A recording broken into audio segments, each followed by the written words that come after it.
Welcome back to Nick Landis Comic Corner Classics / Non-Classics. This is episode number 71. Now, I did discuss this kind of mildly in my comic history. This one I was planning to talk about when I did my last episode a month ago.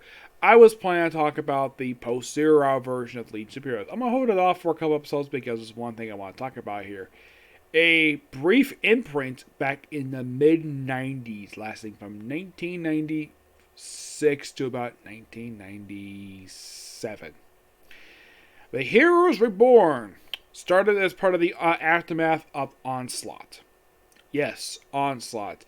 That event that pretty much had almost every single title at Marvel at that point, with the exception of two titles. Uncanny X-Men, X-Men Volume 2, Amazing Spider-Man at that point up until the late 90s, where almost every book at that point had to hit the restart button or simply was cancelled, like a lot of books at X, because the reason why is because Marvel faced a bankruptcy. So Marvel Comics had four comic books over to some image creators. You have Jim Valentino, Rob Liefeld, James Robinson got a chance to write some of these books, Walt Simonson, and let's see, who else was it for the original Heroes Reborn?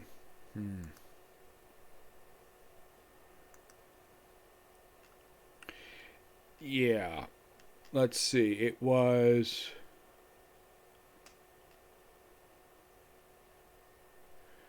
So, basically, you had Jim Lee handle Fantastic Four and Iron Man, and Rob Liefeld did Avengers and Captain America.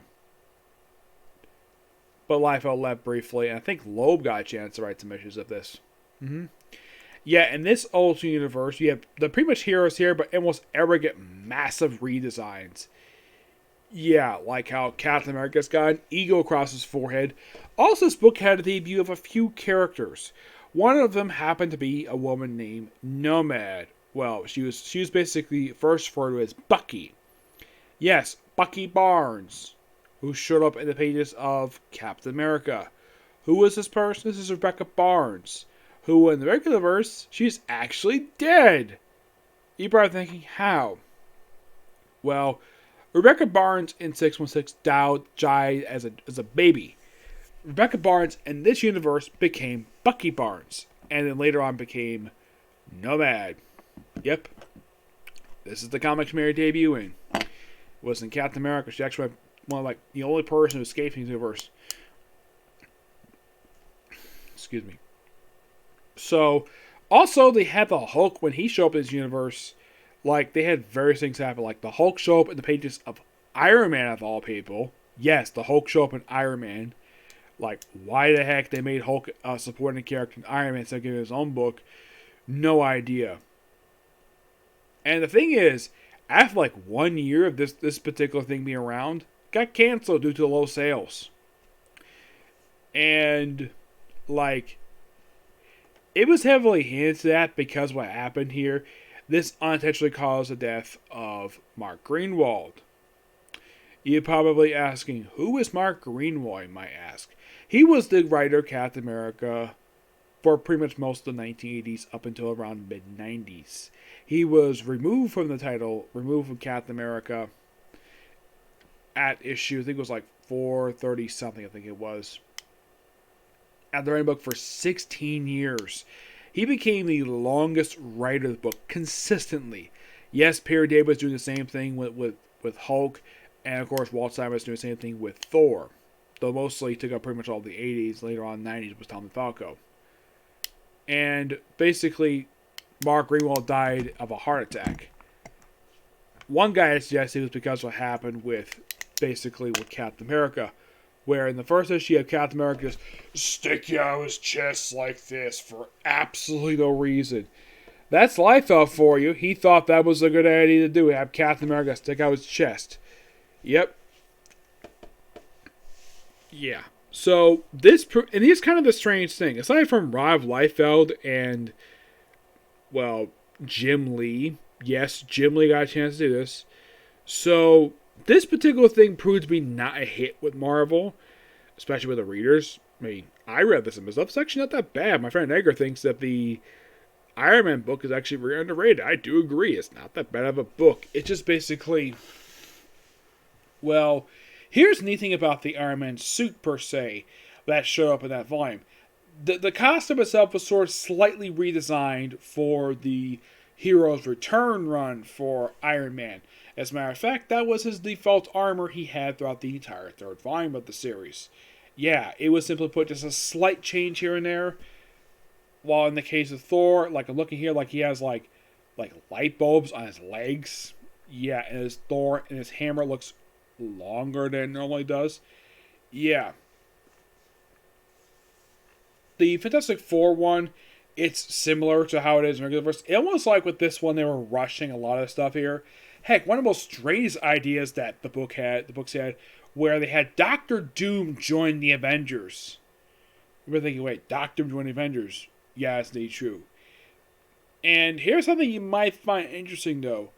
Each book ended after 13 issues. The last issue was not written by the writer of the book at that point. Nope, the final 4 issues for Iron Man, Captain America, Fantastic Four, and Avengers were all done by James Robertson as part of a crossover with the Wildstorm universe, which cannot be collected in trade.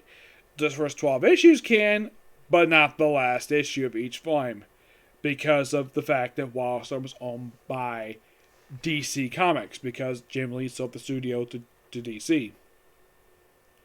It wasn't a terrible imprint per se. It just basically asking why in the world did you choose, like, from a modern perspective, looking back at it, why in the world would you choose Rob Liefeld to handle Avengers and Captain America? Yeah, that's an obvious, really good question here.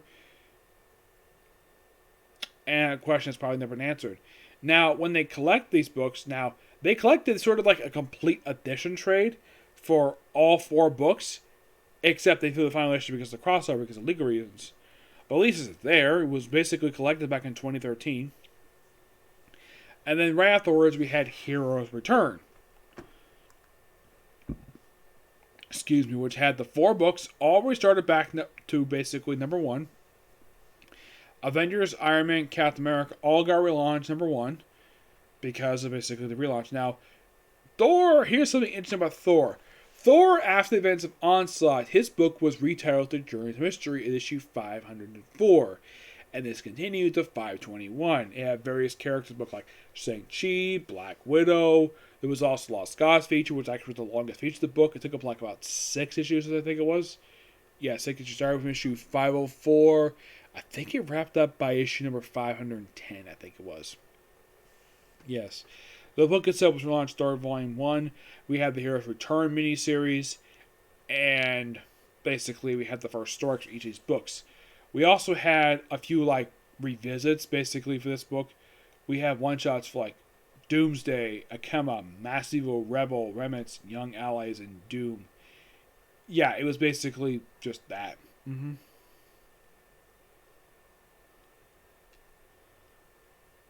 And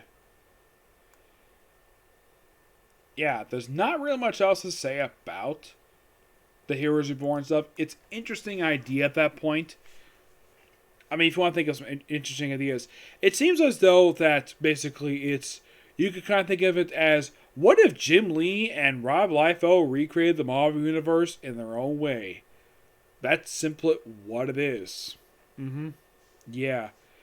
Now, were the characters were differently than how they were in regular books? Not necessarily, no, except that in the case of Captain America, his ego thing had like a chip behind it, which it can also be removed. Yes, why in the world would the A replace with that? I have no idea. Fantastic Four, if you ever read it, it's mostly like the regular classic Silver Age, basically just retold in modern day.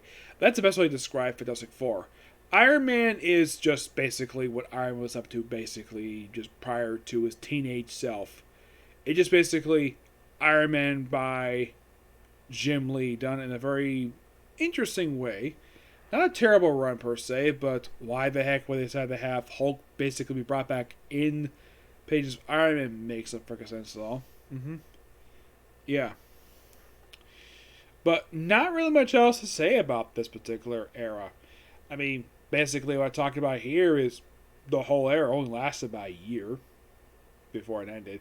And of course replaced with Heroes Return, and then of course the banner was dropped after a few issues because characters were back. Now when the characters returned for Captain America, he reunited with his ex-girlfriend Sharon Carter, who decided to simply reactivate her own SHIELD commission.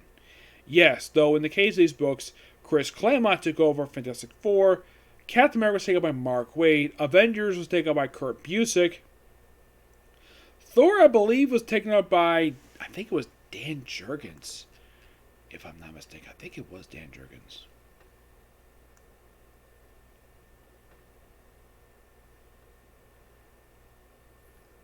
Let's see.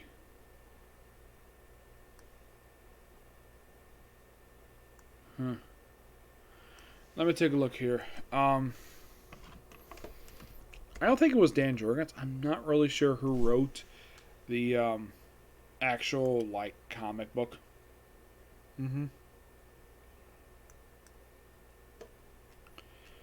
Let's see. I think I have a list here of writers. Let's see here. Let's see. It was, here we go. For volume 3, here we go. Not 3, 2. Yeah, it was Dan Jurgens. Yeah, Dan Jurgens took over the book. But yeah, those took over the books as writers. Claremont left after a few years, but Jurgens wrote for almost like most of it up until the very end. Until he was replaced by somebody else. Let's see. Who replaced him? Let's see. Here we go. Yes.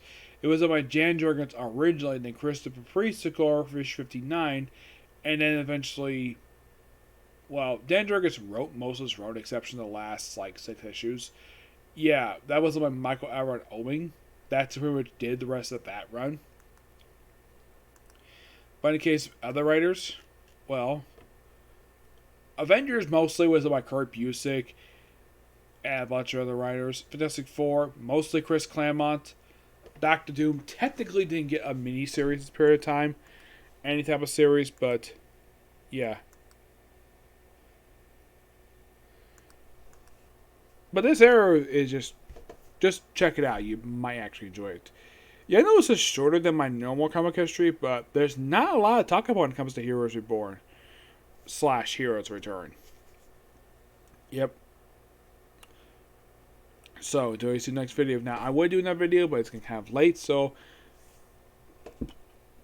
see you all tomorrow for my reviews for Eden Zero, My Hero Academia, One Piece, and Boruto, and maybe our Comic Corner. Okay? See you next video. Bye.